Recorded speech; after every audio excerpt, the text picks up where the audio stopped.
Hi, I'm Angie. And I'm Jaime. Taking care of our mental health is the key to happiness. But even the best therapists sometimes lose their keys. Join us for Therapeutic Happy Hour as we address the absurdities of life's daily expectations as best friends, mothers, and yes, even therapists. Welcome to The Shrink Show.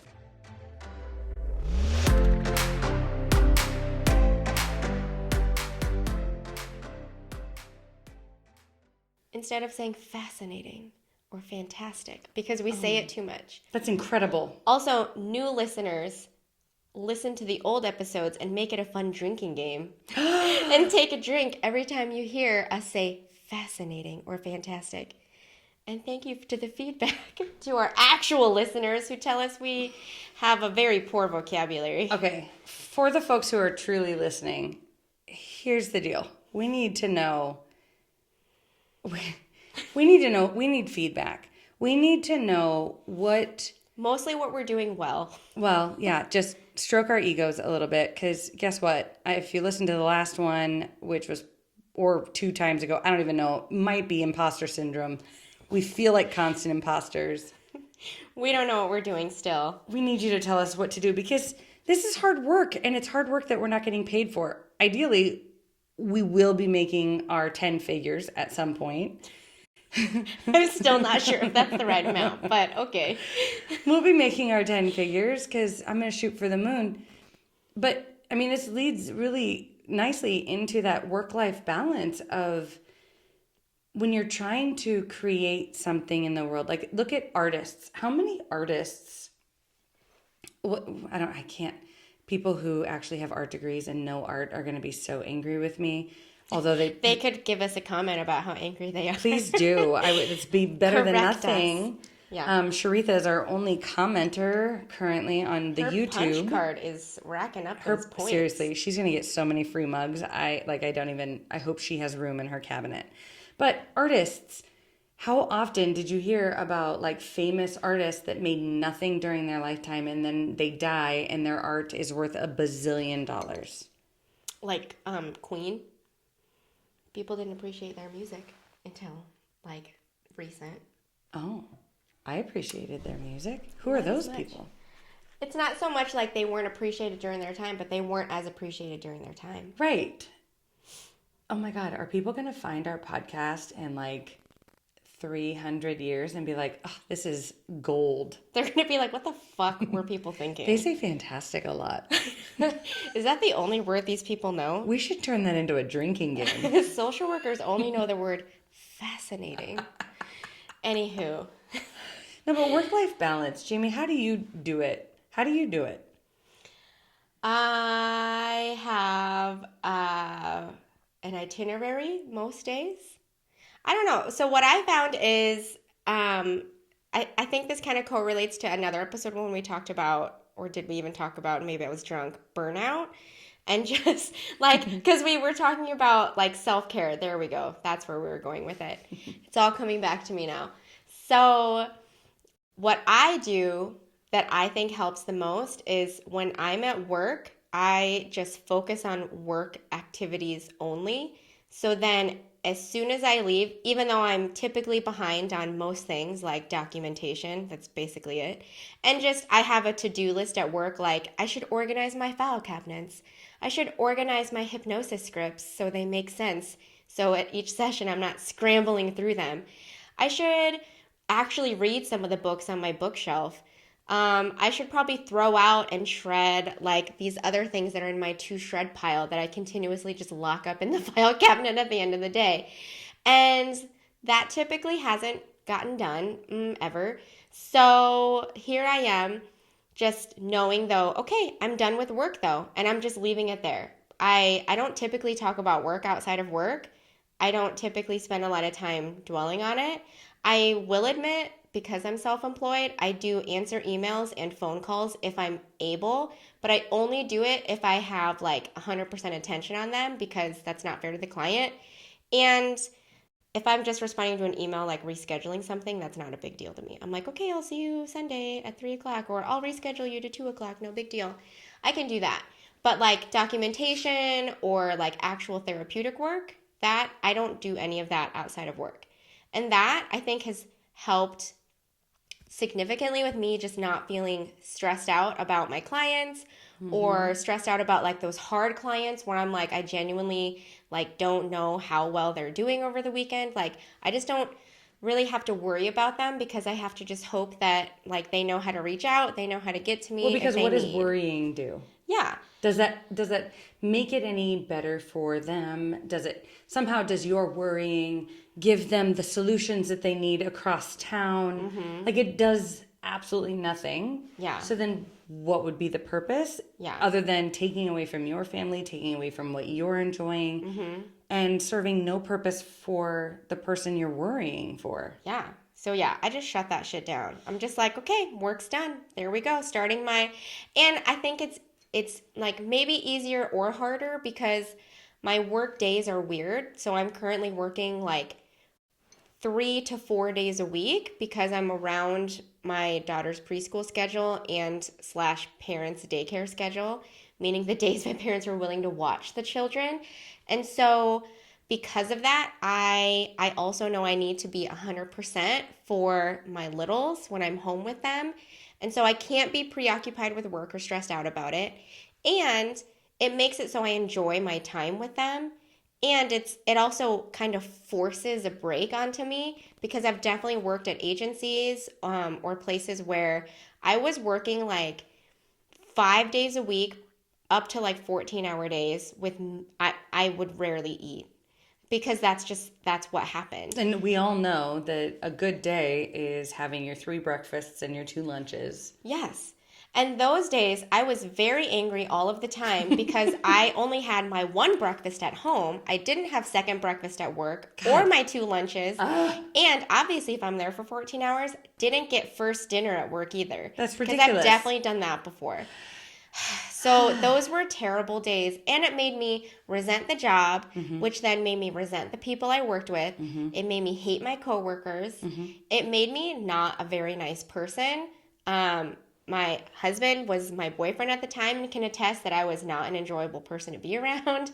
And just like I was stressed out because that was also the time where like I had to go in on the weekends to finish documentation and like to finish up the stuff that I literally didn't have time to do because the workload was just so ridiculous.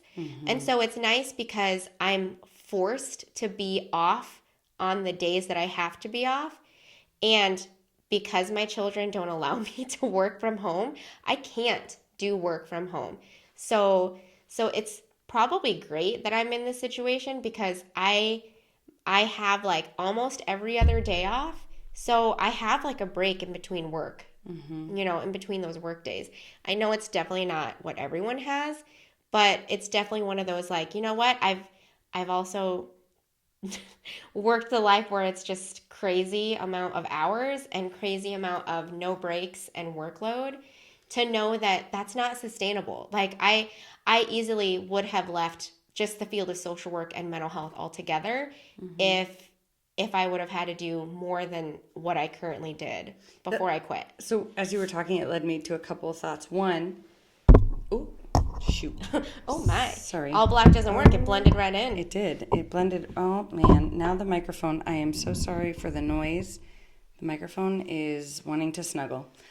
2 things. One, when you were talking about that not having things done at work and having to put that down, I think for a lot of people, that might be the toughest thing of having that uncompleted words. Words are hard.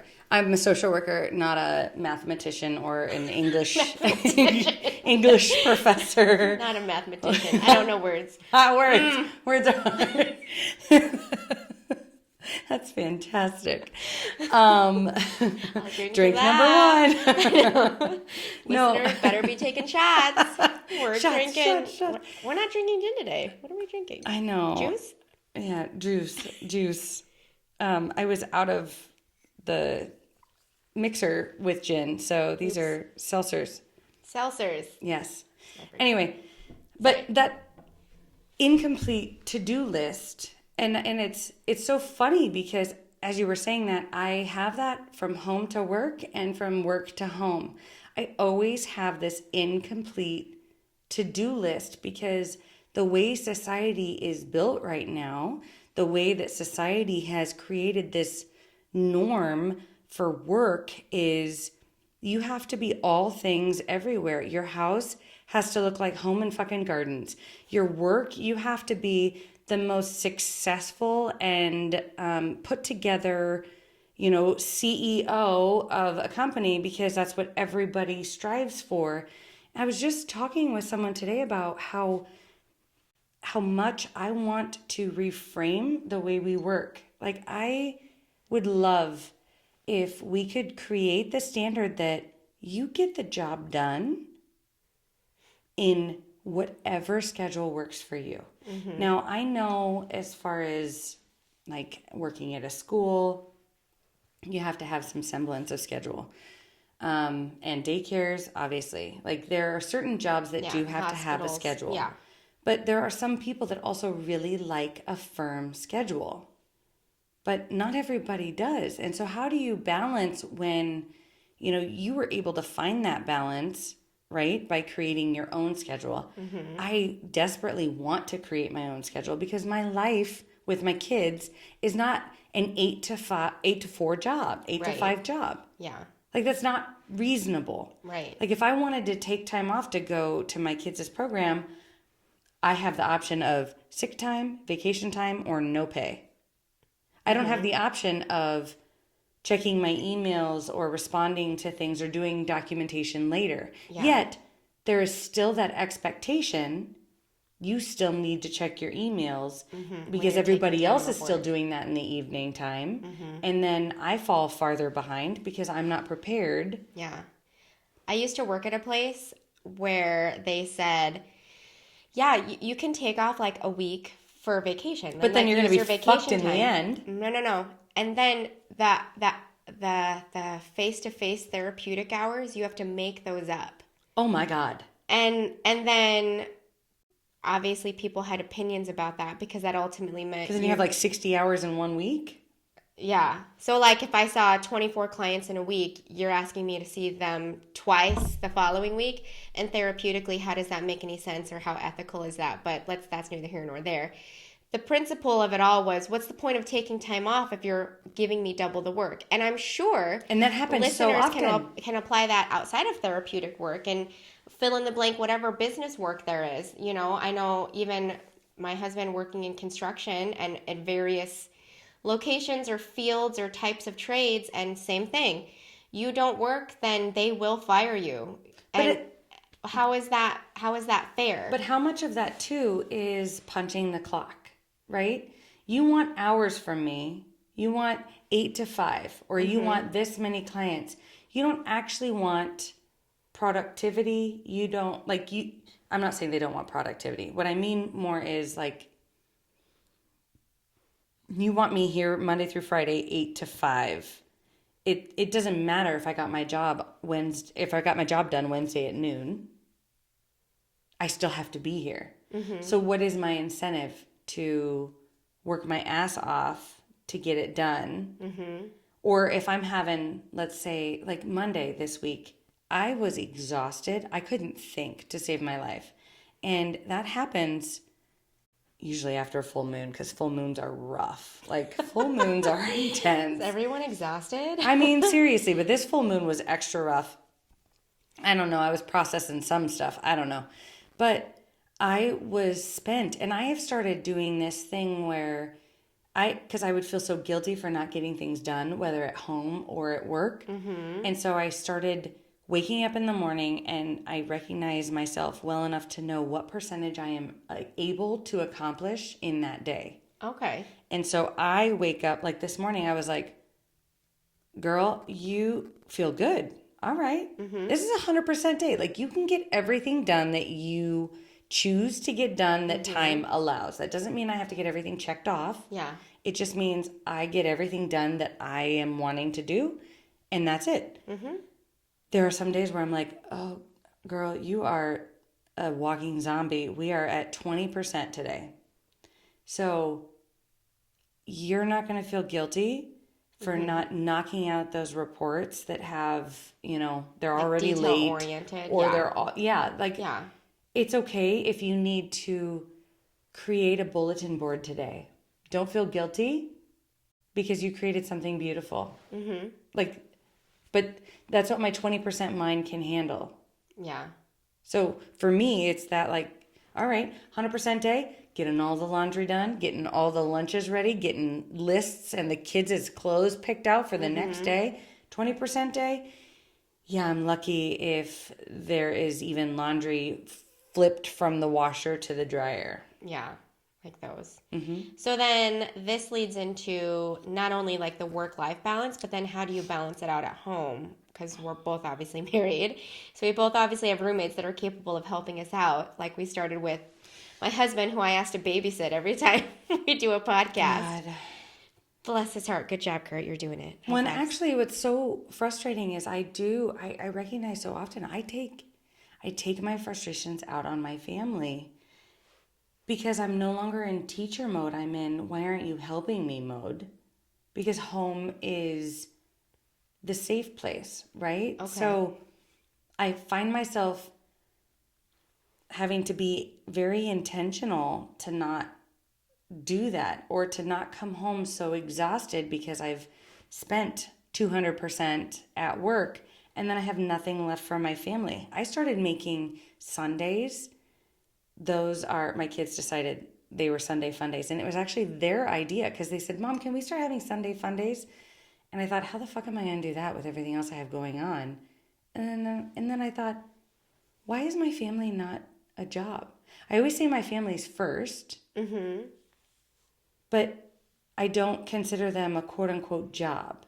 And so the things that I consider a job have deadlines or have expectations. Oh. My family I kept pushing off because they're my family. Yeah. Right? Like they'll figure it out. They'll figure it You know, out. Joel will do XYZ or yeah. Right. Yeah. That But makes sense. what I realized was Sunday fun days, that's my day with my kids. Unless I have work that I have to do, or I'm doing it during like nap time, or the kids are having a play date or something like that. Yeah. Okay. But we plan fun things together as a family for Sunday because that's the day I work with them. Oh. It doesn't mean I can't spend time with them throughout, but what I've noticed... just Sundays. Yeah, just Sundays. Fuck it, you're on your own Monday through Saturday. Yeah. Mom's working. Working the grind. But one thing I've noticed is they can emotionally regulate better because they're getting that attention. And that's all they want. They It just is want all they want. undivided mom's attention, regardless of age. I'm having a lot more fun. I'm more broke because they want to do all the things with money. I'm like, nope, we need to find something that does not cost money. You need to come to me for lists. I can find all the free things in town. That's all I do is free things around town. I know, but a lot of those You can check free them out things from in the town are library. exhausting. What are you talking about? You can check out passes from the library. That's how we did. I'm sorry, what? So if you live in Omaha, a fun fact is you can check out passes from the Omaha Public Library to the Fontenelle Forest, to Children's Museum. Shut up. To Lauritzen Gardens. No way. You can do those, the scooters downtown. I guess. I've never done that, but that exists. What is that for kids? I don't know. Don't people rent scooters to like scoot? Oh, I thought you meant scooters like the coffee Oh, not joint. the coffee. No. I was like, how is like that a for literal? children? Do they have a play area? God, that'd be brilliant. Can you get me that info? Yeah, I'll put it in our show notes too because That'd be fantastic. It is. I wonder how many places do that. Well, in general outside of Omaha, like no idea. But see, here's the thing: how do you fucking balance life? Because I make an itinerary. I know that. No, and I'm not even saying you. For normal humans. I'm saying normal people because society is fucking need, right? Our jobs are, especially post-COVID, it seems more exhausting. And maybe it's because I'm in a school district and the schools are drowning. People definitely like slowed down by force. Well, things were literally shut down, and now everything's like we're quote unquote back to normal, but it's not normal. It's not back to normal, and it's just different. Here's a conversation. The same like hustle and like scarcity. It almost seems like a more hustle, and here's why I say this. So during COVID, we learned the power of Zoom, Yeah. right? Or So- like what you can do at home. Like, do you really need to physically be in the office? Oh, yes, if you work at a school or if you work at a job that still expects that, yes. Yeah. Which is why I feel like it's exhausting because if I could throw loads of laundry in while I'm doing work, that would be magical. Yeah. It really would. Yeah. I just don't want my kids there. Yeah. Let me send them to school with the folks I that want to know. work all the time. Yeah. But that's not how I can't do That's that. not an option. But Zoom opened up this magical world of being able to connect with people from anywhere at any time. Mm-hmm. So prior, when we would have IEP meetings, you could only have so many meetings in a day because folks needed to drive there.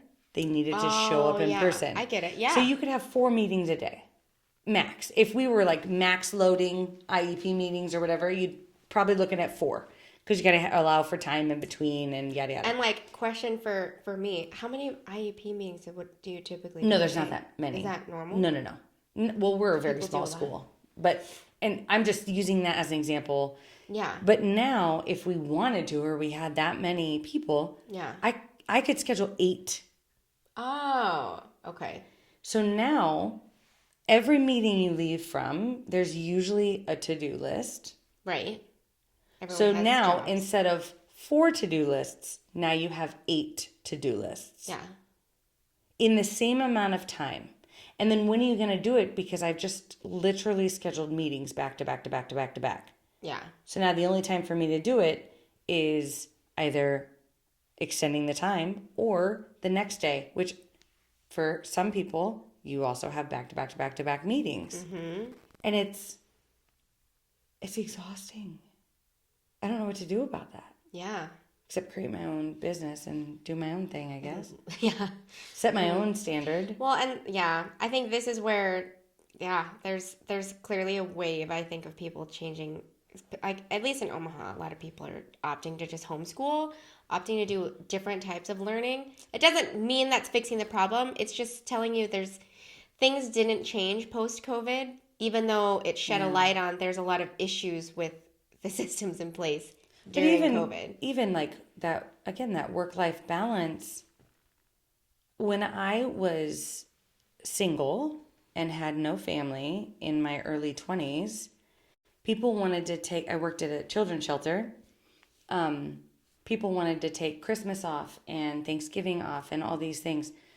I had no problem picking up those hours because I did that telemarketing in college. I was like, yeah, I'll take it. I didn't have people, or I didn't have family to go to. So I was either alone on Christmas or Thanksgiving, or I went to work and spent time with the kids, which I was like, yeah, I'd rather be with them because they're alone. Let's hang out together. Let's do something fun. Yeah. Right? So why should I feel guilty now when I do have 4 kids that if one gets sick, then the other one inevitably gets sick 2 days later, and then another one gets sick the week later, and then it's like a fucking spiral over and over and over. I'm like, oh my God, does anybody wash their hands in this goddamn house? Go wash your fucking hands. Did they not learn that during God, you guys are so fucking gross. They leave the bathroom and like I don't hear the toilet flush. I hear no water running. I'm like, get back in there. Flush the toilet. It out a little bit. Close the lid first because we don't need fecal matter all over the place. Oh, yeah. Oh, And gosh. wash your Did you hear hands. that, Kurt? I was yelling at him about that. Oh my gosh. Close the lid. For anybody listening, please close the lid to your toilet Just before you flush YouTube it. the video where they show you how much spray goes Ew. off. Ew. Can you also teach your always say children, that. please? Like my Gross. children I have burned it into their brains. Close the lid. Now they'll always close the lid. Will they flush the toilet and wash their hands? Nope. Maybe I need to burn that in there. You focused on closing the lid, didn't touch any of the other steps. Just close the lid. There's a balance, That's Jamie. all you do. Work-life balance. I know. I can only handle so much. That was a 50% day. I should probably get on that. But no, kids are gross, and it is really hard because then I feel That's what In this conclusion, kids are gross. episode should be called. Flush the toilet with the lid down. It's really all you need to know. But it is so frustrating because then I have staff and colleagues that are able to be present all the time. Mm-hmm. And then I fall farther behind, or I feel like I'm letting my team down. Mm-hmm. When in reality, like, I don't know what else to do because my kids get sick. I shit you not, fucking Columbus Day. Mm-hmm. Monday. Yep, it was a Monday. I rolled in, like I got my kids all ready. Oops, I got my kids all ready. I can't handle the mics. I don't even know what to do. I got my kids all ready, and I had the toddler in the car, and I'm like, let's go. And I go to drop her off at daycare, and I roll up, and I'm like, that's really weird. There's no cars in the parking lot. Why is it so dark in there? Fucking 7:30. I am already running late. I have to be to work at 8. It's a half hour from my work, so I know I'm already going to be 5-10 minutes late. I'm already anxious. And I'm like, motherfucker. They're closed today. They sent reminders. Right. Uh-huh. I knew. You probably had a text message reminder. I had a text. I didn't have a text, but I had Email. through the app. And I even saw it the night before, but I was working on the podcast, actually. And I saw Empowering Kids sent a message through Bright Wheels. And I'm like, oh, cool. I'll look at it later. I didn't look at it later. So I'm texting my work like, I'm an asshole. It's 7:30. Mm-hmm. Here I am saying, oops. Don't know what to do with my toddler. I know. Is it bring your kid to work day? Oh my God, I felt like such a douchebag and such an idiot. I'm like, but even that, like trying to be prepared and plan all the things. Right. Like, how do you work-life balance when it's not just work? Well, it's and all life, the it's kids' also schedules. school. Yeah. I get so many things sent home, and it's great. It's important. But things sent home that I have to sign, or I have to sign up for each of my kids, and they are all in a different environment. And so They're all at different schools, yeah. Right, and so then it's like, fill out this thing for this kid. Okay. But everything I do, I try to be very mindful and thoughtful with it, and it's a lot. Yeah. It doesn't mean I don't care. So for all you teachers out there and all you colleagues that are frustrated with your coworkers or your parents or whatever, just recognize that it's not that we don't care. It's not that I don't give a shit about my kids. I actually care so much. Or I don't give a shit about the job. I care so much. I just can't. I have to juggle. Yeah. Robbing Peter to pay It's just Paul. a lot, yeah. So then how do you keep it balanced? Like, how do you have some semblance of sanity with all of it? I think I just recognize what I am fully capable of. It's kind of that percentage thing. And it's also understanding that one of the biggest things that helped me was recognizing that society has unrealistic expectations of me. Yeah. And that's that. I can't combat the bureaucracy in this moment, but understanding that I'm 5'6" and you're expecting me to reach a shelf that is 8 feet above me makes me feel better knowing that I cleaned off that 6-foot shelf that was also very difficult for me to do, but I did it. And I can't do that 7-foot and that 8-foot shelf, and I shouldn't have to. And then it's okay to ask for help. Like Right. a ladder or someone told her to do it. Yes. Yeah. Hey, help me. Help. It is. It is okay to ask for help. Yeah. But didn't we talk about like help being like a word that has negative connotations to it, like if I need help. But also, yeah. Well, yeah, we did. But also it's the practice of I need to learn how to ask for help so I can have the balance. Like, okay, so yeah, I can literally create my own work schedule and I get to create how many hours I work, and it's probably is more my fault that I'm leading on to that I'm not more organized in my paperwork right now. But I had to learn how to say no to incoming clients. Yes, boundaries. Because I was like, especially when I first started, I was like, I'm working for myself. I quit my job literally the week that COVID came into town. So I was like, oh, good. Cool. I quit my job in the beginning of a global pandemic, and I have a brand new baby. Yay. So I was like hustling. I was like, yes, I will take every client who ever exists ever in time. And then before I knew it, I was full. And then I was still taking on new clients because I was like, it was the scarcity mindset of like, I quit my job in the middle of a global pandemic. Mm-hmm. What the fuck was I thinking? Mm-hmm. I have no health insurance. Like, what is happening? And so I've gotten better at declining clients, but I'm not good at it. And it's so hard because you want to help I want people. to do a good job, you know. And it's not saying they can't. And I say this to people too. I'm like, it's not saying I can't refer outward because no one else can help you. But I want to help with the skill set that I know I have. Mm-hmm. And it's not saying they are not able to find an alternative, better provider.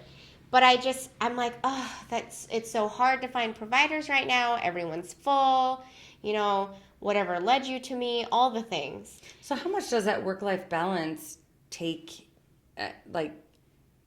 for you to just know who you are? Like, you just have to know your capacity. You have to know what you are capable of. Well, I mean, I had to redefine. I think my hardest part, like, I figured out the work-life balance after working those ridiculous amount of hours and making up those therapy hours when I took a vacation. That was a crazy job that very much taught me, this is not good. Don't do that. So that was helpful. And then the home balance came with my left brain itinerary doesn't jive very well with toddlers and my field trips. Huh. It was weird. I don't know why. I was like, kids, I have this perfectly planned, my beautiful toddlers day. are so reasonable. I was like, you guys, this is a very realistic schedule. We'll wake up at the ripe hour of like in between 6 and 7. We'll have a glorious breakfast. You'll get your shoes on without complaining. Ugh, those fucking shoes. I'll pack you your lovely lunch. We'll get our free passes to the Children's Museum, and we'll load the car with our lunches and snacks and beautiful cloth diapers, and we're going to do it. Well, we wake up at 3 in the morning because someone's cluster feeding, and someone else wakes up the other one at 4 in the morning. So we're watching a shark documentary at 5 in the morning because, you know, why not? Because I've given up on life. And then breakfast doesn't go well. We don't load the car at a reasonable hour. I don't even know why I'm doing the field trip anymore.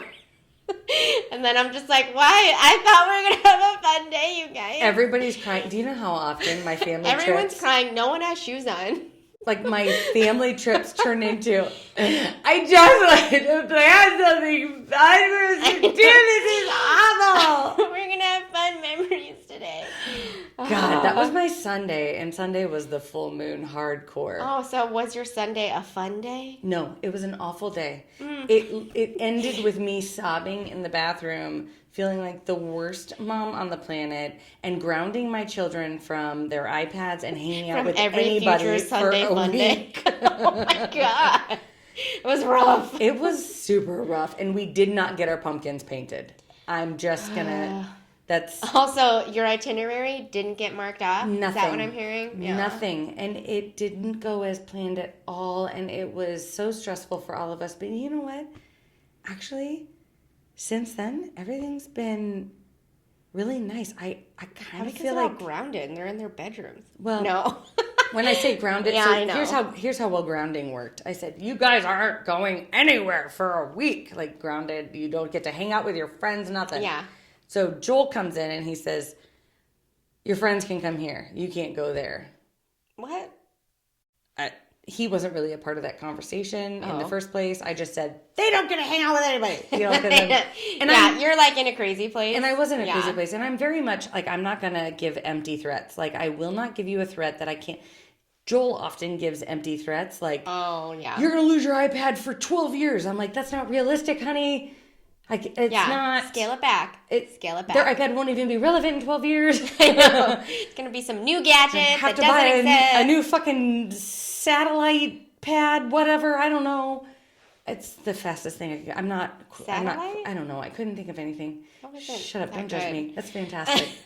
Take a drink. Yeah, I'll drink to that. Get drunk. Fascinating. Yes.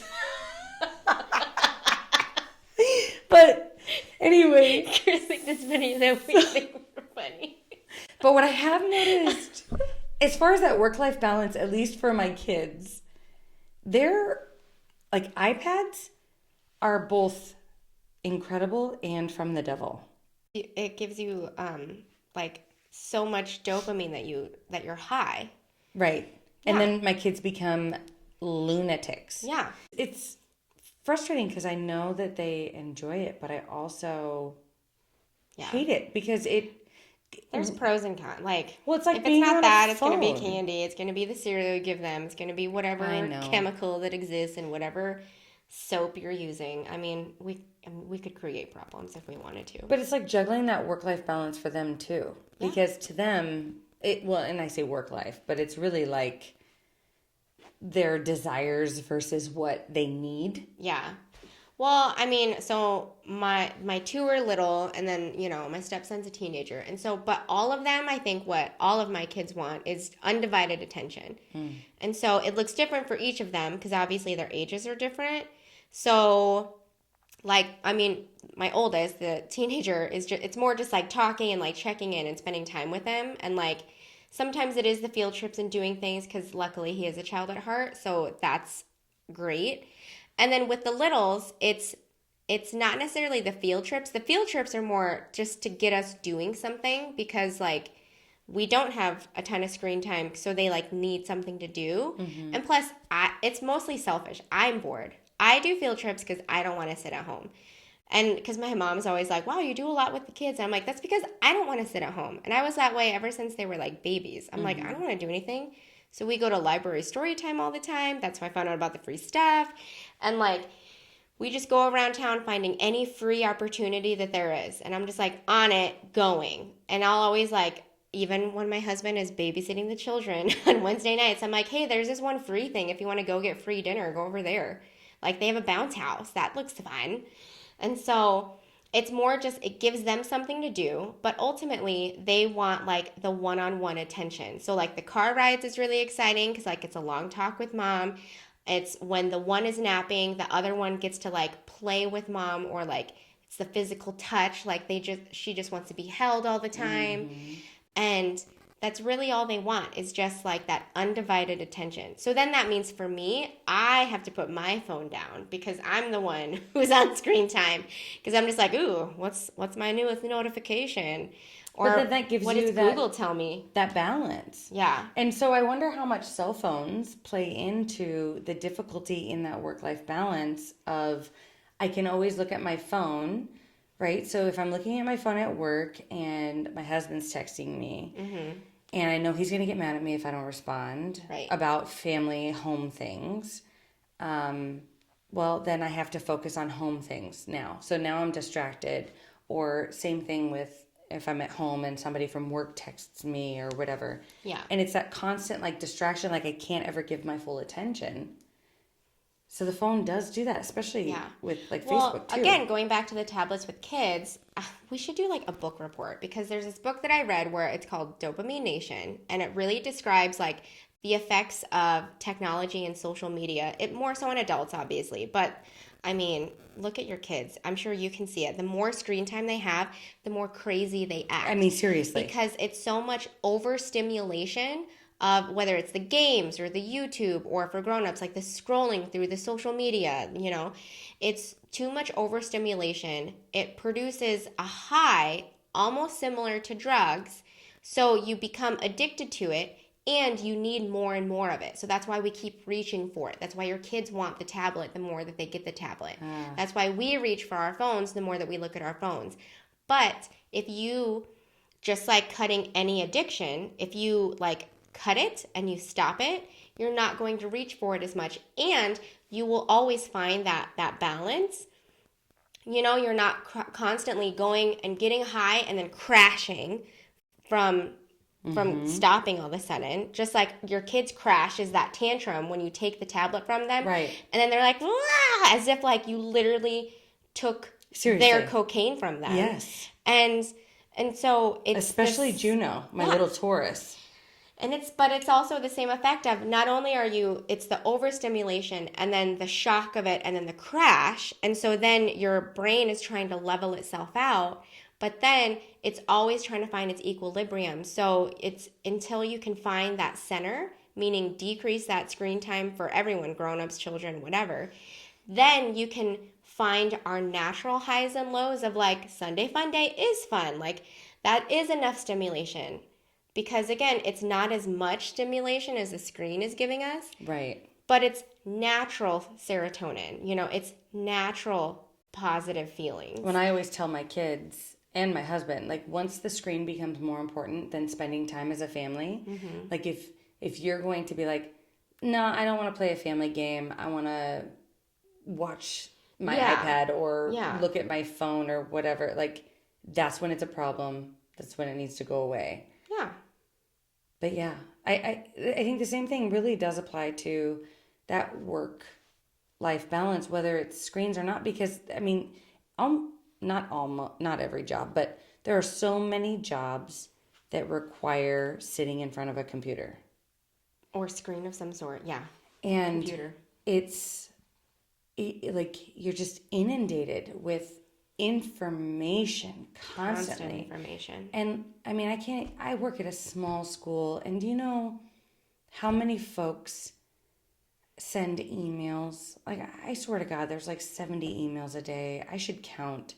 But I'm like, these are things that instead of sending me 12 emails, like if you could just talk to me. Like if it's an email that you're sending because everyone needs to know. Right. Okay. Cool. I recognize that would take a lot of your time to go around and talk to everybody. Yeah. But if you're sending an email to like a handful of folks, can you just say, hey, can we have a quick little gathering and talk quick? Yeah. Because I want to make sure you guys all have this information. Yeah. Like, can you just do that? Yeah. Because then I'll Human actually read interaction. it. Yeah. And I'll retain it, and then we can actually move forward. But there's so many emails that it's like I don't even know what to give my attention to. And I'm trying to speed read it, but I can't speed read, and then I have to read slow, and it's just exhausting. I can't manage it all. Yeah. I mean, I can, but I can't. It's like this constant ebb and flow. Yeah. So basically, We need there's to no take down way the to have a system. work-life balance. Well, that actually leads me perfectly into my mug. Oh, okay. You ready for that? Yeah, girl. Read Okay. it. So on this side, it has the in and out boxes. The in box has all the papers. Do you see that? The out box has 0 papers because everything is coming in, and yet our input is off the rails, but our output we don't feel like is enough. Exists, yes. Right? No matter what we do, it's never enough. There's always more to do. That never-ending to-do list. Okay? And then on the front, there's this really sweet drawn orange and black cat like Garfield, but he's a lot heavier and more middle-aged than Garfield with a blue mug. And he says, when I look around at all the turmoil and strife, the power struggles and wars and injustice, I can't help but think, why do I keep working here? Very nice, kitty cat. And mine, it looks like a businesswoman. And she says, men, where would we be without them? At the top of the corporate ladder, probably. Chew on that. Chew on that, folks. Yeah. Anyway. Anywho, tell us how you balance your work-life balance. Also, your roommates or small children, whatever you Seriously, call them. if anybody has any fantastic things, I will say one time I think we had mentioned there was one guy that always just touched a tree on his way in, and he left his work at the tree, and he touched a tree in his front yard, the tree on his way out, and that was him leaving. That was his physical way of leaving home at home and work at work. Yeah. And being fully present and fully intentional. Yeah. I think maybe that's the work-life balance, is what are we putting our intention into? Yeah. How do we put our intention into something if we're not the one setting our intention? So why not set our own intentions? Yeah. Because once I set the intention for Sunday, I am intending fun day with my kids. Yeah. You set the intention is I am here with my family, and that is what it is. Like, that's my intention. That's what we're doing. Yep. I'm not allowing anyone else to distract me from my intention. Yeah, not my phone or my laundry, just Right. the kids. Unless it's a crisis, obviously. But yeah, there's a difference. even then, sometimes folks make crises out of nothing. Yeah, or even then they have the resources because it is my day off. Right. I was once told that if I run to the rescue of people all the time, then I am preventing someone else from rescuing, from feeling the privilege of being the person that can rescue them. So let's say every time you're having a bad day, you want to call me, right? Mm-hmm. And whether I'm in a place or not, I always answer. Mm-hmm. And it exhausts me every time. Right. But, well, not every time, but a lot of the times it exhausts me because I'm just overwhelmed with whatever I have going on. Yeah. But I feel obligated to answer because I'm a helper. Yeah. But if you continue to call me and I continue to answer, then I'm robbing our mutual friend Mary from being able to grow in her helping ability. Yeah. From her being able to feel needed by you. Yeah. Or me just applying the skills that you've taught me this whole time. Yep, that too. Yep. Yeah. Anyway. Anywho. Thank you guys. Bye. Bye. If you think we're cool, or even if you don't, please like or subscribe so you'll stay up to date on all things The Shrink Show. feel free to follow us on Instagram, Twitter, or Facebook at The Shrink Show. You can also visit our website at theshrinkshowpodcast.com to check out some of our merch, submit your episode topic requests, tell us a funny story, or even donate money or gin to the cause. Thank you for choosing to spend a portion of your life with us. And remember, don't take yourself too seriously. Life is all a giant shrink show. A Huda Media Production. Side effects of listening to this podcast may include side aches or snorting from laughter, impromptu jazz hands, nodding in agreement even though you might be listening alone, an occasional "you said it, girl," and mild cases of existential dread. This podcast is strictly for entertainment and informative purposes only and is not intended or implied to diagnose, treat, or otherwise substitute for professional mental health, medical, legal, or other advice. Thank you.